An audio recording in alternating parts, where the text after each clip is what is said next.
Two bargain-spotting Brits are about to get a lesson in buying cut-price collectibles at an Italian market. €5 for a chandelier. That's outrageous. It's about £3. But will they find enough A-grade antiques to make a profit in the UK? 20 quid. 10. That costs 17. 10. And which of our students will graduate with top honours? Let's get ready to rummage.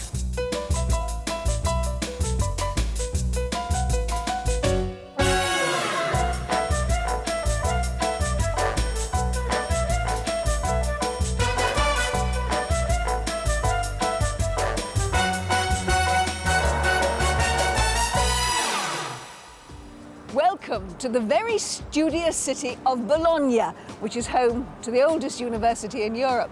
People have been coming here to study since 1088, and today, over a quarter of the city's population is made up of students.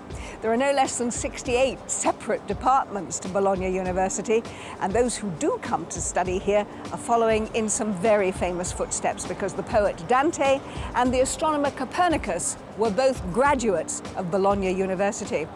Well, let's hope that our contestants today can make some pretty significant discoveries as they practice the fine art of bargain spotting in Italy. Bologna is in northern Italy and is the capital of a region called Emilia-Romagna, which is famed for its fine food and prosperity. The city lies on the traditional Roman route between North and South Italy, and for centuries this prime location has made Bologna a wealthy trade centre. Indeed, the city's most visible landmark is a pair of rather precarious 12th century towers, which were built by rival families competing to show their wealth. But perhaps the most opulent feature of Bologna is its pavements and walkways, most of which are covered by beautiful porticos.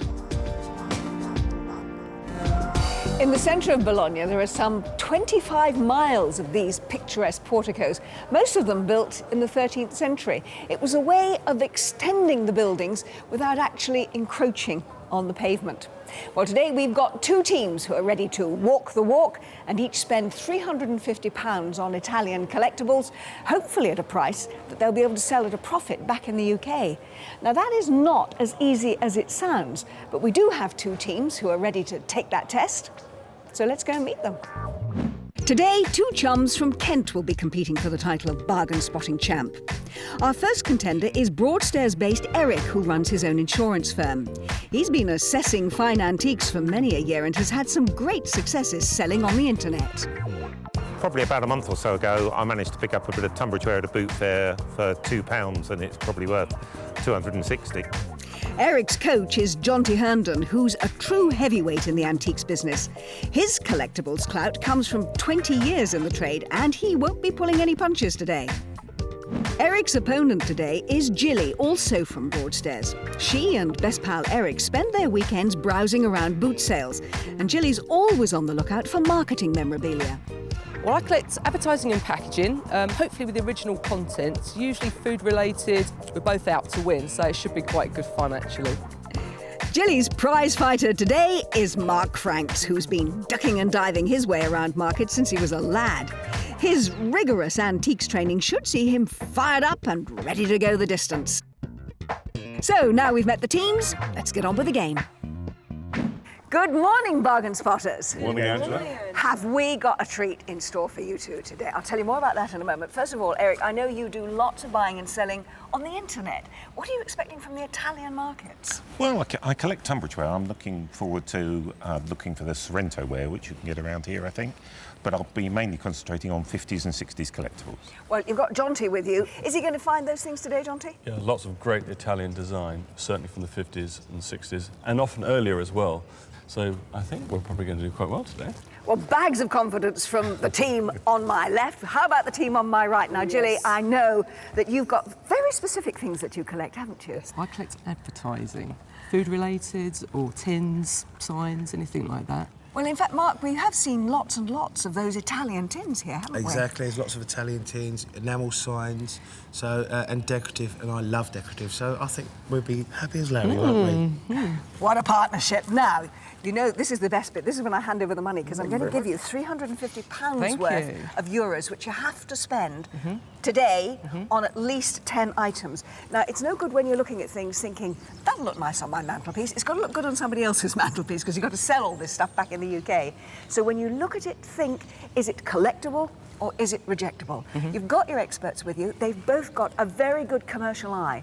Take their advice, but the final decision is yours. So you've got your money, but now you must be thinking, where on earth are we going to spend it? Well, that's because we've decided to give you 2 bites of the cherry and give you an opportunity of seeing both ends of the Italian antiques trade. We're going to take you to what is the biggest annual antiques market in Italy. But first, what we're going to do is go to what is the biggest antiques warehouse in this region, where there are rather more affordable collectibles. So, money bags at the ready, the cars are at the ready, belt up, and let's get buying. First stop on today's bargain spotting tour is this second-hand warehouse, which is packed to the gunnels with promising plunder. And with £350 to spend, our teams are getting straight down to business.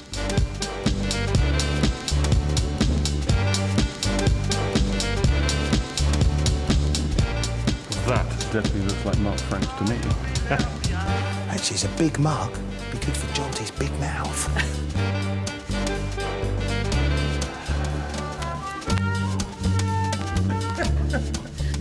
Well, while Eric and Gilly have a good rummage, let me remind you of how this works. I've given each of them £350 worth of euros. Now, they have to spend all of it on at least 10 items, and they have to be things that they know they're going to be able to sell in one day at a market in the UK. And whoever makes the most profit on that occasion, they're the winner. And Eric and Jonty are already heading for the top of the table. What about this amazing table and chairs? What, we've got 6 chrome chairs and this Formica table here. Well, what is Formica? Well, Formica is a plastic, but believe it or not, it was invented in 1913. But the big era for Formica was the 50s and the 60s. So what we're looking at here is a table that's probably a good 40, 50 years old. As Eric and Jonty eye up their first piece of prey, Gilly and Mark are prowling for purchases. Gilly, hello. Hi. Look what I found. Come round here. Now, these are only a tenner. What do you think of those? Wicked, aren't they? Absolutely awful. What are you talking about? I It's can't awful. stand them. I don't. What do you mean? I don't understand. Have you got your glasses with you? No. Can you not see those in the hallway? Lovely, decorative. They're cheap and nasty. Can we buy them? They're only a tenner. No. Please, come on. No, I don't want them. Sorry. That's a rejectable then. And while Mark goes off to sulk, Eric and Jonty are starting to find fault. Can you see here, we've got this split running down the front, and most of these chairs have this split. It's very, very difficult to replace that, and therefore, I think it's just going to be just too difficult to sell it in one day. If all these seats were in good condition, collectible, but because of the splits, I would suggest a rejectable, and I'm really disappointed about that. Time to move on? Definitely. So the teams stay empty-handed. But in a treasure trove like this, it's only a matter of time until they bag their first bargains. Giant second-hand warehouses like this are a common sight in Italy, and they're known as rigattieri. Most of the items on display have come from house clearances, and there's a vast array of low-cost collectibles and affordable antiques. I think it's a haven for bargain spotters like us. Well, this is certainly quite a departure for the programme. What we've discovered here is an absolute treasure store. You can get just about anything from a television or a computer and lots of things which hopefully are going to make a profit when we come to sell them in the UK. But I wonder how they're going to do when it comes to guessing the price of the bonus item. Now, that's the item which I buy, and I ask them to guess the price in pounds. And whoever gets closest to it, well, they can have it as what it says, a bonus item. And what's caught my eye today is this. It's a wonderful, large piece of Italian pottery. Now, it's not got a maker's name on the back, so certainly not made in a large factory. Perhaps it came from a small country pottery somewhere. And as you can probably see here, there's lots of crazing in the glaze, which suggests it's got quite a bit of age to it, and definitely handmade, because you've got all of this lovely blue design, painted by hand, nice Italian castle there in the middle. Well, all they got to do is guess how much I paid for it, and whoever gets it right, well, when they come to sell it in the UK, it's pure profit. And of course, the winner of my bonus item is less likely to end up with the wooden spoon. John, he's nicked one of my stickers and he stuck it on this. Can you believe that? No. It's my sticker. You having a laugh? No, I'm not. You're right. You had too much sun or something. You OK? It's horrible. Well, I'm going to prove you wrong. Really? It's modern. It's 20 quid, for goodness sake. As Gilly and Mark fight like cat and dog, Eric and Jonty are like bargain bloodhounds on the trail of treasure. We can't do that. But that's not bad, though. 15 euros, is it? What, the hat stand? Wow, that's 10 quid. What's the wood, then? That's teak.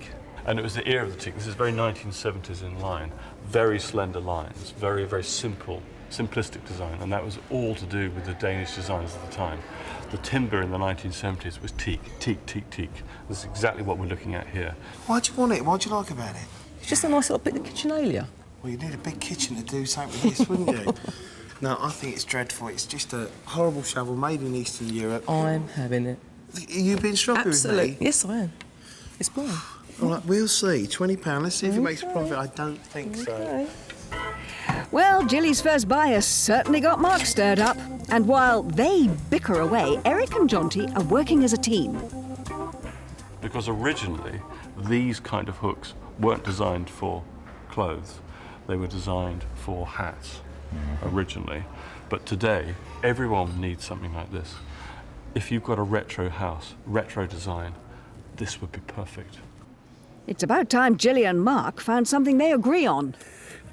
It looks very 70s to me. The chrome's not in bad condition, to be honest. I think that would polish up. It's not bad. Now, when you're buying anything made of glass, you've really got to be careful, because if it had any damage whatsoever, it would take about a third of its value off. The only downside is... How much? 30 euros, which is about 20 quid, roughly.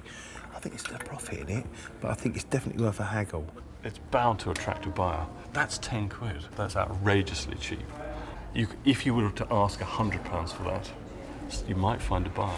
You might find that buyer. Now, with prices like these, we do not need to bargain at all. A definite collectible? Collectible.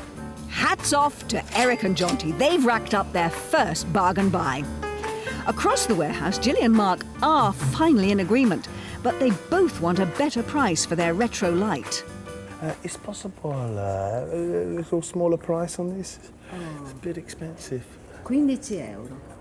15 euros, that's a tenner. Well, I think we've got a deal there. Now that's what I call teamwork, and Gilly and Mark are in much better shape with their low-cost retro light.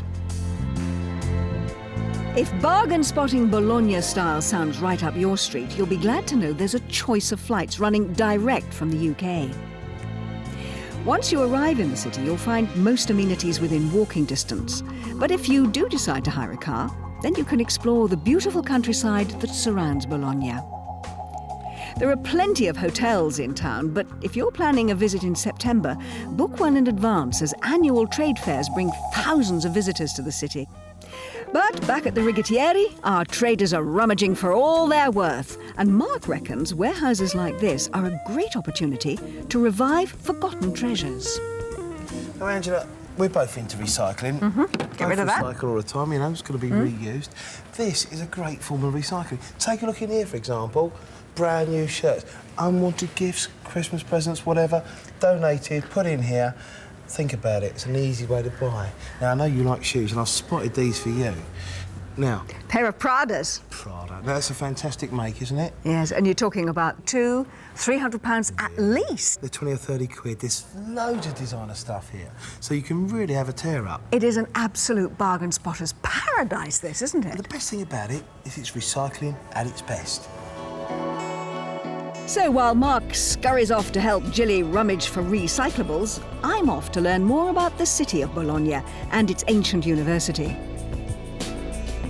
For over 900 years, academic study has been a key part of life here, and the sprawling university campus boasts some of the city's finest buildings.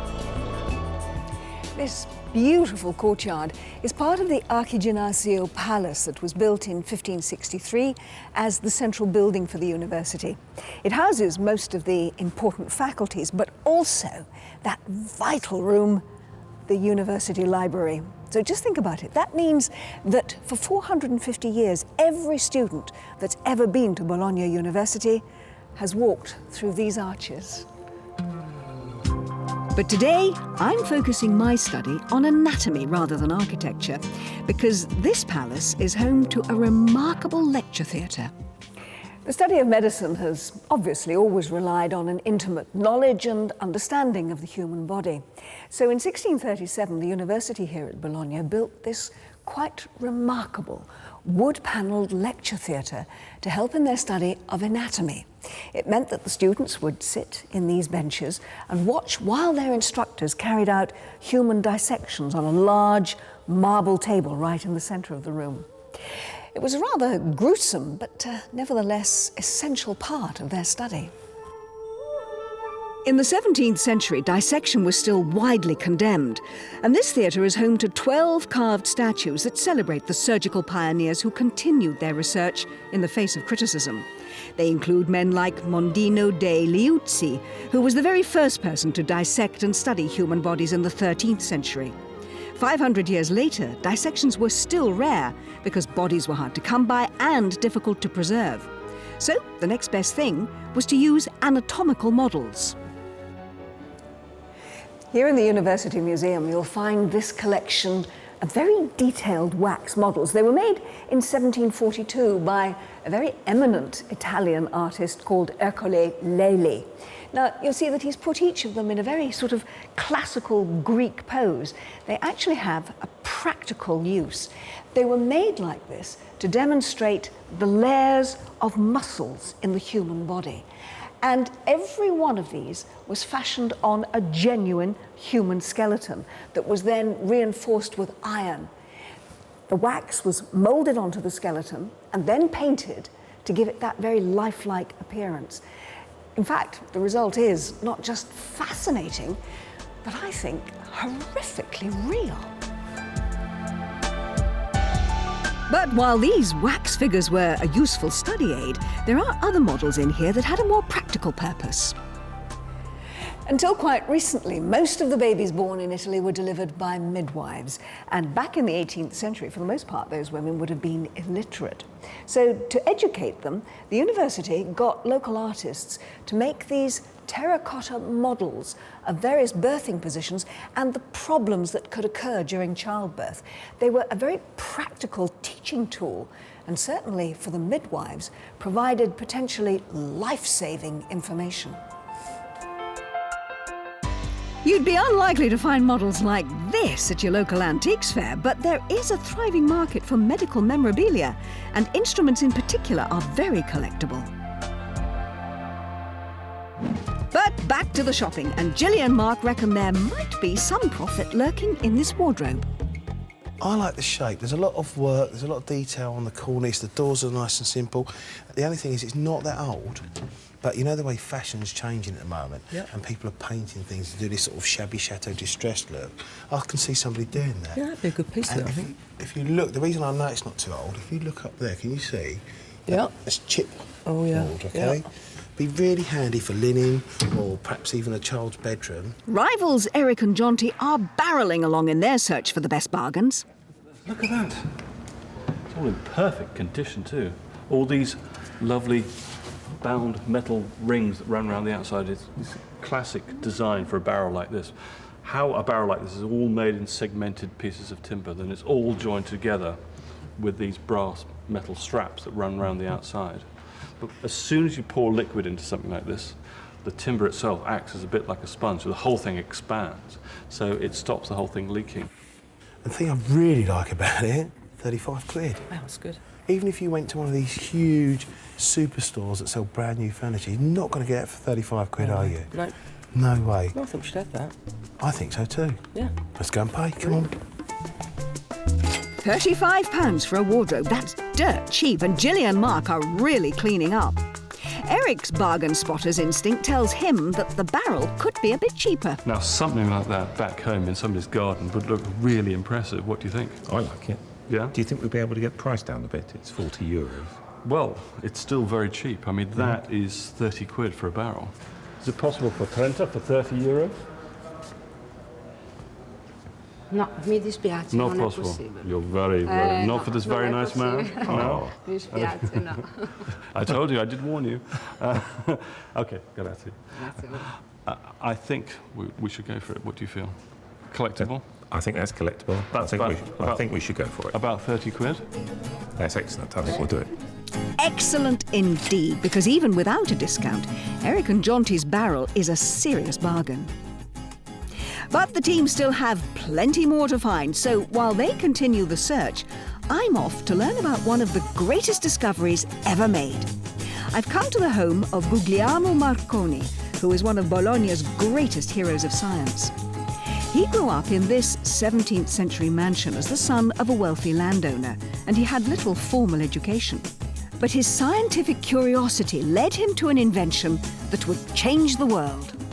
On a clear, sunny day in the summer of 1895, the 20-year-old inventor sent his older brother, Alfonso, over that hill, carrying a rifle in one hand and a box with coils and relays in the other.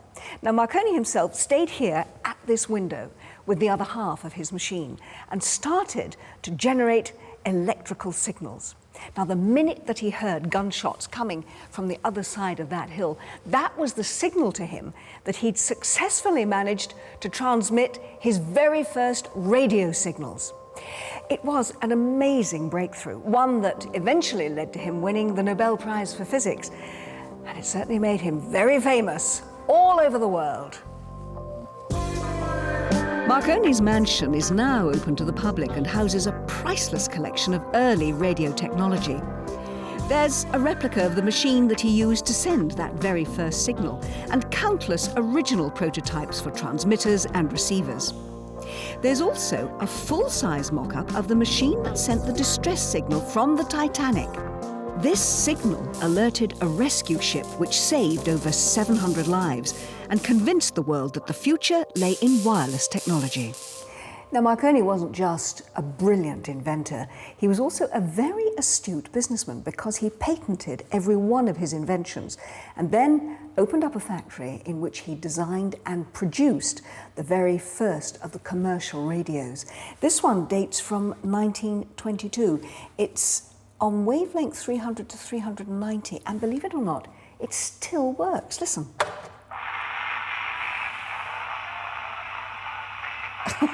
I'm afraid reception isn't terribly good today, but take it from me, that is a 21st century radio station in Italy being picked up on a 1922 Marconi radio. Now, the BBC started transmissions in 1922, so this would have been probably one of the very first radios in a British home. And if you look on the lid of the radio here, there's a little label which says that it's a type approved by the Postmaster General, BBC. So there, you have a piece of real radio history, and it's worth about £5,000. For radio enthusiasts, one of the most important pieces on display is this magnetic detector receiver. This was the first wireless machine that could transmit and receive voices rather than simple Morse code. Its development gave us radio as we know it today, and examples of the machine are worth around £20,000. Just goes to show that valuable antiques can come in all shapes and sizes. If you'd like to find out more about the Marconi collection or the city of Bologna, then tune in to our website. You'll find us at bbc.co.uk/lifestyle. So, back to the shopping, and it's almost time to leave our first location. But I've given the teams another 10 minutes to make the most of the Rigattieri's incredible bargains. Oh, look at these. What? I don't believe it. €5 for a chandelier. That's outrageous. It's about 3 quid. Don't tell Mark. He's a long way away. We should be all right. That won't bother Mark, because Gilly spotted a bargain of her own. Look at this. Wow. Nice little overmantel, maybe? £10. How much? 10. £10. It's got to be worth it, hasn't it? Let's have a look. I mean, again, same as the cupboard. With the fashion changing, you've got two choices. You either clean it up, or you give it a coat of paint. Having given the cheap chandeliers the once-over, it's decision time for Eric and Jonty. Definite collectible. Oh, definite. They're not the nicest in the world, but at £3.50 profit. We'll make a profit on those. OK, sold to us. And they're not finished yet. Let's have a look at these. Are these going to be €5? With Eric and Jonty going chandelier mad, Gilly and Mark are still reflecting on the mirror. Because this has come off the back of a piece of furniture. Imagine like say a sideboard or a chest of drawers, and this is the upstand at the back. Let's see if we can get this cleaned up at all.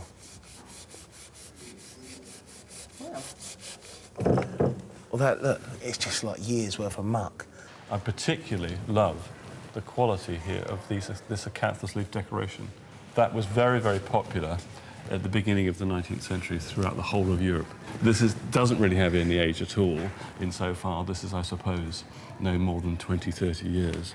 That is just over 20 quid. Now, if you can't sell those... OK, that's got to be enough chandeliers, then. Yes, OK. Should we call it quits? Perhaps you should, but with 4 chandeliers for £29, that has to be the bargain of the day. With 1 minute to go, will Gilly and Mark snap up the mirror? And one other thing I want to point out is, see that little gap there? Yep.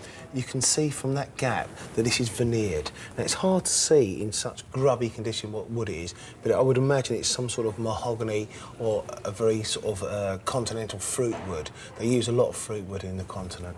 Now, when we get this back to the UK, you can give it a wipe over, bring some beeswax or something like that, and it really will look cool. I think you could really make it look great. For a tenner... It's nothing, is it? It's for nothing. Come on, let's go and pay some money, eh? So, Gilly and Mark finish up with a £10 mirror. And with that, we've exhausted the bargain spotting potential of this warehouse. So, let's pack up and head for location number 2. And while we cross town, let's take stock of the situation so far. Eric's made the most of this second-hand wonderland and spent £3/4 of his £350 budget. But Gilly's not far behind, and she has just £101 left in her money belt. Of Eric's bargain buys, I'm particularly impressed with this huge collection of glasses, which he picked up for a mere £15. They should make a thoroughly practical purchase for someone in the UK. But I think he squandered some of his budget with this barometer, which cost an excessive £31. Gilly's second-hand stockpile features some rather nice glassware, including this blue vase, all for the bargain price of £11. But I'm not so sure about the wooden shovel, which is intended for making cheese. That could be a bit of a stinker. But we'll find out later when our teams try to pull in the profits on British soil. I want a £5 for that, a £5 for that. You can have that for £1. And who'll be declared the champion when we count up the cash. You ever seen the film with Ebenezer Scrooge in it? He's dead.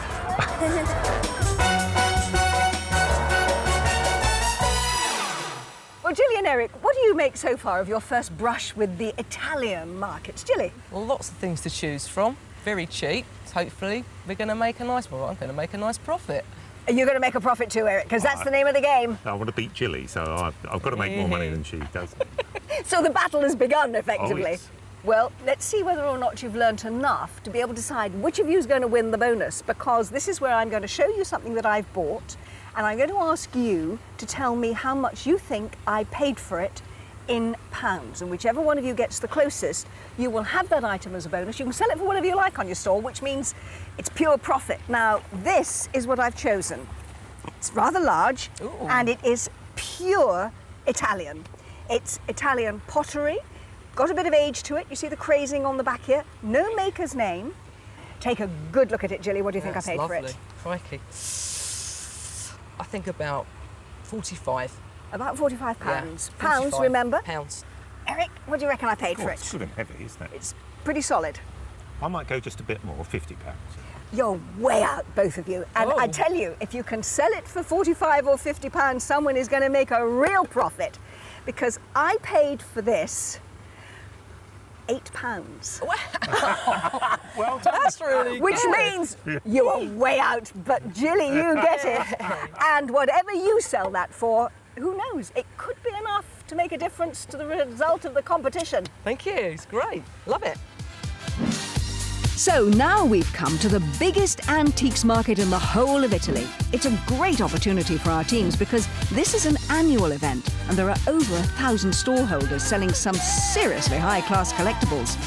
The only downside for our teams is that high quality can mean high prices. And what do you think about this amazing place here? It's a massive place. Isn't it incredible? But the prices are really quite high. Yes, yeah, and I thought they would be because dealers have actually spent very good money just to be here. So Eric and Jonty have their concerns, but rivals Gilly and Mark have hardly a care in the world. Now, if you're sitting comfortably, I'm going to tell you a little story. Once upon a time, there was a jug like this made by Royal Dalton. And the prototype jug, this is obviously Groucho Marx, had the two Marx brothers hanging off the cigar round about there. You just don't find them anywhere. And I actually thought, with my dodgy eyes, that this had the brothers on there. Eric and Jonty have £37 to spend and something's caught Jonty's beady little eye. Eric, come and have a look at these lovely Bakelite beads. Aren't they colourful? Look at They're them. unusual. They're beautiful. Now, this is €80 to the trade, which I think is rejectable for us. But I think they're just fantastic. But what I really wanted to show you was this very, very charming plate here. It's really decorative, and I thought it might be just up your street. What do you feel about it? I think it's nice. I think it's bold. Yeah? I like the feel of Yes. it. It's got a good feel. That's really what drew my eye to it, is you can run your finger across the top there. It's the way all these enamels are being dripped onto the plate, fired into the kiln, and you get this wonderful fusion. It's really decorative. Now, it's the Celebrity Collection. If you look at the bottom, you can see the Celebrity Collection. This was in production between 84 and 88. Yeah. Now, the last one that sold at auction sold in America, and it had the brothers on there, and it sold for $8,500. Wow. So therefore, as this isn't one, does it make it collectible or rejectable? Rejectable. Right, so. Oh, wow. If it's around the sort of 20, 30 euro mark, I think we're in for a go. How do you feel about it? I'm happy. Shall I ask? Please. Okay, how much is the plate? It's €40. It's 40. What about 30? Is that possible to do 30? 35. No, I can only do 30. OK, go on. Yeah? €30. Do you have a sale? Thank you very much indeed. Eric's decorative plate should make his rivals green with envy. And with £61 to spend, have Gilly and Mark found themselves in a tight spot. Console tables have been around for about 300 years, roughly. This has got the single leg coming down here. And this is an S-shaped scroll leg. And you've got the shell motif there. Quite Baroque style. So what do you think of it? I think it's quite elegant. Yeah, it is very elegant. Yeah. Do you like it? I do. Should we try and get a price? Yeah, let's try. Ciao. Oh, ciao, mademoiselle. Bit of Spanish thrown in there for good measure. Or even French, Mark. Quanto costa le pietre? 90 euro. €90, about £60. I don't think we've got enough. We've actually got 90 left. Don't get it out now. We've got 90 left, all right? Okay. So I think we should try and do a bit of bargaining. As we're on our knees, we might as well beg. It's possible good price, marchand prix, petit price, please. 70 euro. €70. Oh, I think we should do a bit better. You have a go, beg. Could you come down a little bit? Just a little. I'm on my knees, please. I'll tell all my friends to come and buy here. Oggi è l'ultimo giorno. Yeah. 50 euro. €50, Ultimo prezzo. 35 Right. quid, yes? Brilliant. Give her the money. Thanks. Excellent. Grazie mille. Oh, nice. niente. Nice diamond. What a charmer! And Mark's je ne sais quoi has helped Gilly to a £30 discount. Across the fair, Jonty's brought me to see a rather spectacular antique. Angela, as we're in Italy, I thought the best thing I could do for you is, as a special treat, I thought I'd take you to the opera. This is a children's puppet theatre. It's absolutely gorgeous. This is 19th century, and they're usually dated around sort of 1860, 1880. It's all print work that we've got here, but the detail is the fact that everything has been hand-drawn, hand-coloured in, effectively. And the wonderful thing, I want to take you actually backstage before we go any further, but have a look here. we've got more backdrops. We've got a change of scenery that goes on the back here. So we've got the sea scene first. And then look at that, the Cinderella. indoor, absolutely. That could be Cinderella's kitchen, couldn't it? What have we got Look at underneath this. there? Oh, Look. prison? Oh, Is that? yes. Oh, gosh, yes. It just goes on and on It and goes on. on and on, doesn't it? And then, of course, if you want to change the scene again, it comes all the way back down again like so. I think it's absolutely wonderful. Now, the whole concept of children's puppet theatre like this is that children had to use their imagination. They had no other form of entertainment, so this is why it was so important that they could use something like this. But it's so beautifully made. This is the sort of thing that you would expect to find in the hands of an adult rather than in the hands of a child. I mean, I'm looking at the back here, and the carpentry and the workmanship that's gone into this. There's Beautiful. so much detail. And how much would this cost now? This is a cool, just under £1,000. And it doesn't have any marionettes that go with it, of course, does it, Yes, at the moment? no, it's an awful lot of money. It's a lot of money for that, but I'll tell you something interesting. The great theatre producer, Cameron Mackintosh, when he was a young man, he started producing in his own home productions for his family in a small theatre exactly like this. So you see, if Cameron Mackintosh can make it from something this small to Les Miserables and Miss Saigon and all the rest, imagine that £1,000 could be a really good investment, Jonty. Well, right now, Jonty's got other antiques to invest in, so he's off to rejoin Eric, which gives me the chance to browse through some of the 1,100 stalls here in search of today's prize. Some of the finest and most expensive antiques in Italy are on display at this fair, and I found something with turn-of-the-century style. That whole era between the end of the 19th century and beginning of the 20th century that we now refer to as Art Nouveau and Art Deco was an absolute golden age for artists and designers. Names like Liberty, Lalique, Charles Rennie Mackintosh, and so many others are absolutely redolent of that whole period. The furniture, the architecture, the glass, the porcelain, everything that they produced is still admired, collected, and reproduced. Fortunately, these are original. They're an absolutely beautiful pair of Art Deco bookends. These very graceful gazelles are made out of spelter, and they're mounted on marble. They'll look just as elegant now in a home in the 21st century as they did when they graced a home in the 1930s, which is approximately when they were made. And these bookends, well, they're the prize that'll be taken home by either Gilly or Eric. There's now less than an hour to shop, and our teams need to spend their remaining funds fast. I'm not being funny, we haven't got a lot of time left. How much money you got left? €40. Desperate Dan time, desperate stakes. We've got this €25 burning a hole in the pocket.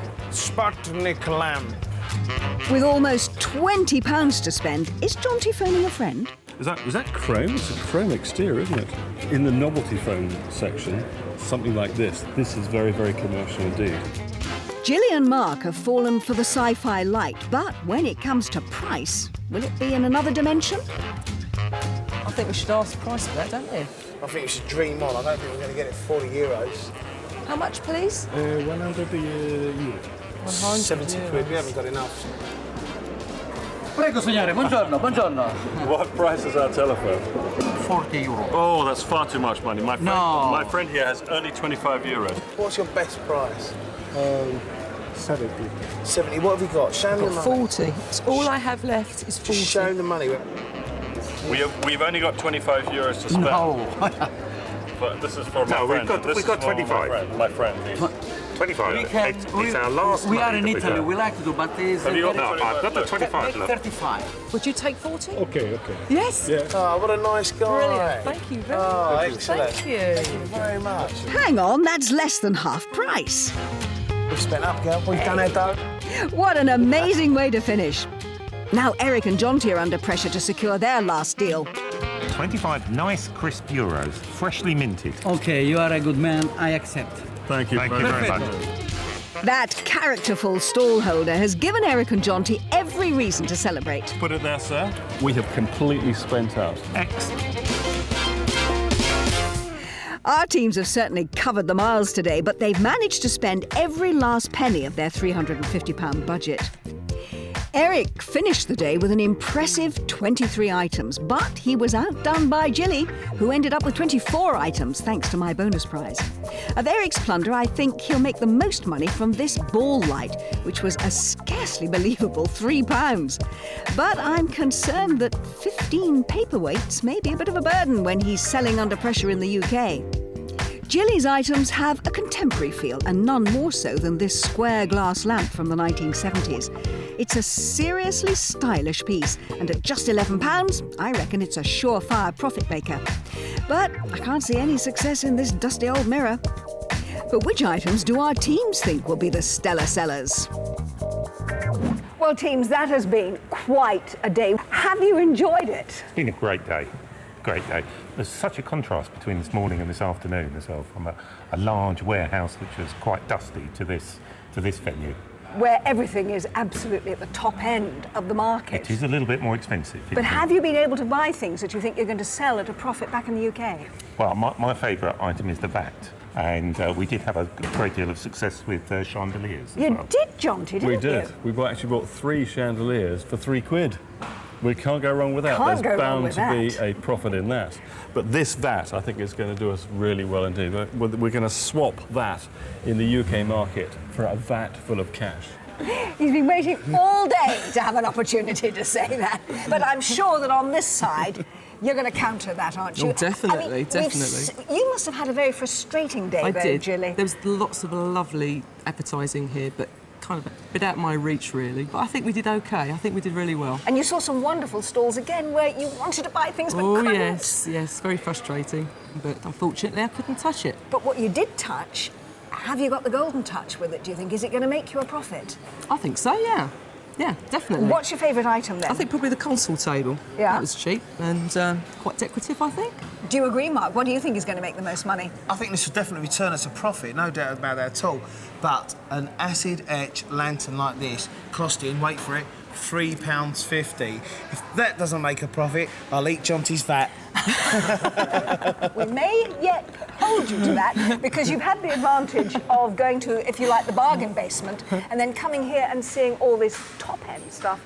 But whether or not you're going to make a profit, we'll find when we get to the UK, because that's where we test out your skills, not as buyers, but as sellers.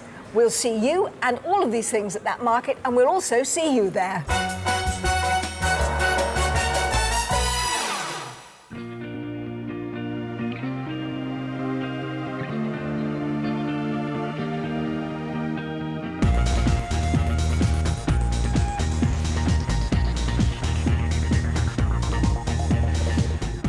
Well, we're back from Bologna, and now it's time to see whether or not our buyers can become sellers, because Eric and Gilly have got just this one day in which to sell their entire Italian stockpile.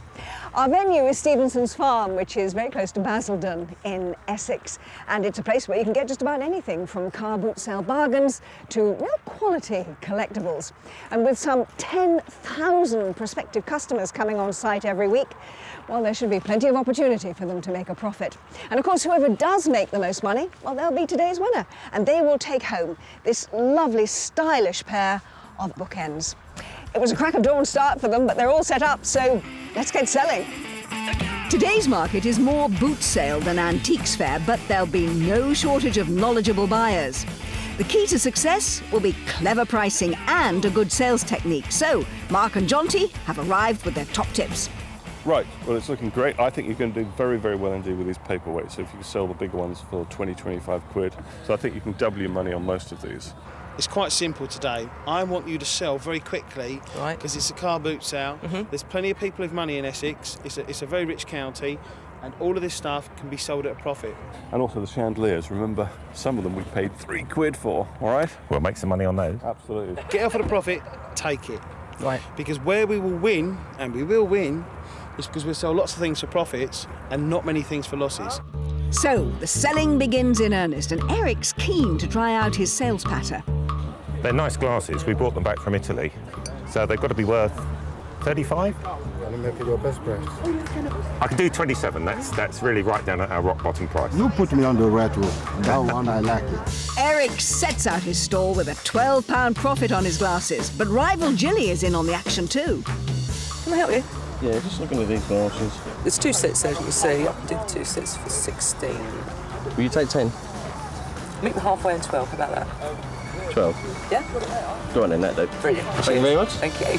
Gilly's cut through the early morning mist with a 200% profit on her glasses. Can Eric beat that with his £20 plate? Hi, how much is this, please? Oh, it's a nice plate. We brought it back from Italy. We really need 20 on it. 20. Yeah. I can do 15. Yeah, we'll do 50. Okay. Yeah. It's a bit early for losses, Eric, but at least it's £15 for the money belt. Gilly's looking for profit number 2 from her sci-fi light. What's your best though? 45. 40? All right then. Yeah? Yeah, you got a deal. Cheers. Cheers. That light has beamed Gilly into an early lead, but rival Eric is not over a barrel just yet. About 30 on it. That's not enough. I actually paid 35 for it. Eric has made a mistake. 35 is what he paid in euros. How about getting your money back on it? Yeah, I'll do 35. Okay. Great. Eric's in for a pleasant surprise because he's actually made an £8 profit. Next door, fast-selling Gilly is lighting the way. Nice hall lamp? Yeah. Whole or portion. Yeah. Smash it That'll out. clean up nice, the chrome cleaner. How much you take for the 2? I can do them to 25 each. 40. Well, I've got to make a little bit of profit. Why don't you meet me halfway? Okay. Brilliant, thanks. Cheers. Pleasure. Go, Gilly. She sold not 1 but 2 lights and taken an impressive £32 profit. But I think the success has gone to her head because she sent her light-loving customer straight to Eric's stall. How about this lovely chandelier? This is gorgeous. Have a look at this. If I hold this up for you, can you just stand back and just see how attractive this is? I love the colour of the gilding. Look at that. How much is this? That's 35 to you, sir. 50 to most other people on my stand. Yeah, okay, I'll take that as well. Yeah? Yeah. We have a wonderful selection of chandeliers here. This kind of pool light. This one maybe. here? That's 25. Yeah, I'll take this one as well. You want that 25? Yes. Okay. Brilliant. Jolly good. Excellent. That's a real coup for Eric because Gilly's lamp buyer has now spent £60 at his stall and he's bagged a huge £45 profit. This is supposed to be a competition, Gilly. Today's market has really hit its stride now, and I've caught up with Mark, who's got some gripping information about a very famous figure. What are you rummaging around here, Mark? Well, I found this little map. Now, does that ring any bells to you? The old Michelin man, look Exactly. at him, yes. Now, the Michelin brothers saw a big stack of tyres covered in sort of the white protective material they used to use. And one said to the other, if that had arms and legs, it would look like a man. So they sort of played with the idea, and in 1898, Michelin man was invented, so he's 107 years old. There's one important factor that you may notice. Michelin man there is smoking a cigar. Yeah.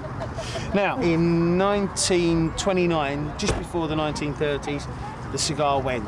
So we Right. now know that this is pre-1929. We can date between 1898 and 1929, somewhere between there. But who would use these mats? Because they wouldn't be any use anymore because the roads have changed so much, haven't Very they? collectible, very collectible, yeah. If you see the early posters with him smoking a cigar, we're talking about serious money. He's been around for years, and it's just something really worth looking at for a car boot sales. And it's nice to know that he had such a simple beginning. Yeah, exactly. What a great advertising And tool. after all these years, he's still not tired.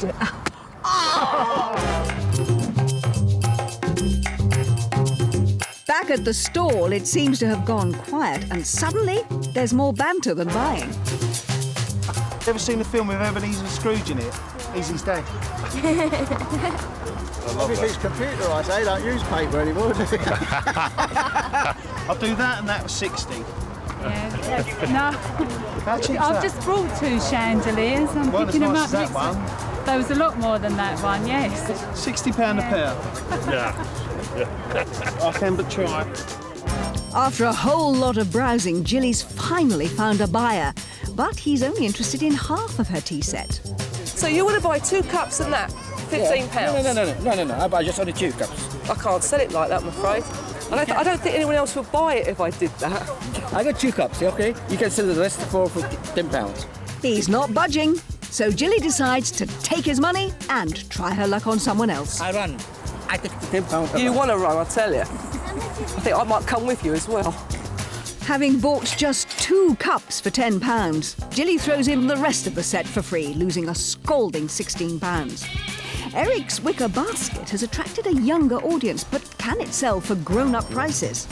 You like the basket? We brought it back from Italy. It's well travelled. How much do you want for it? We're really looking for £10 for it. Would you take any lower? What have you got there? We'll take 6. He just couldn't say no, but Eric's good nature has cost him a £2 loss. Rivals Gilly and Mark are looking to score big with their football statue. Hello, sir, you got a football top on. Can I interest you in a footballer? Yeah, £2 right? Yeah, a couple of quid a do, that's lovely. Thank you. All right then, hope you score.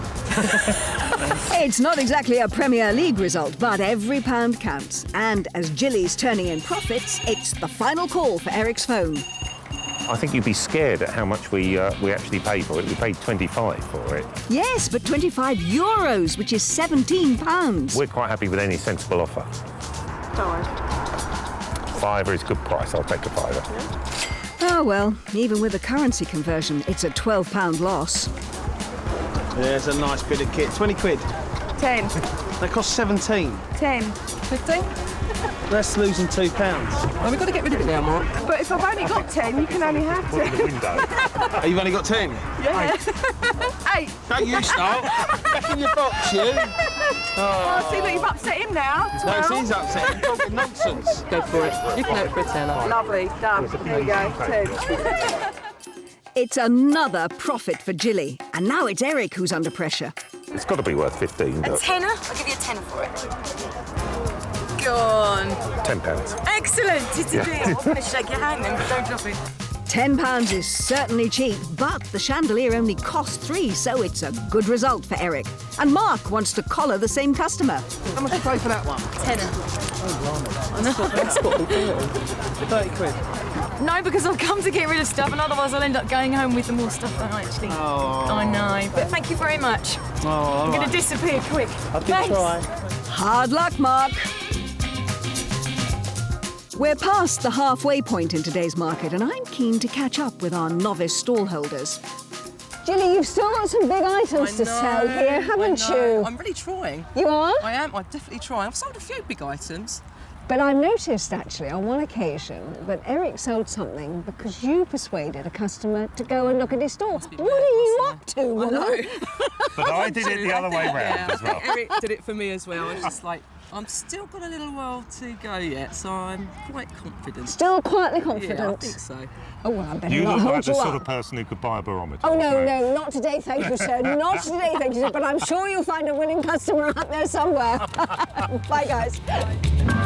We're into the final stages of our boot sale, but there's some bad news for our teams. The other stallholders are starting to pack up, and buyers are heading home.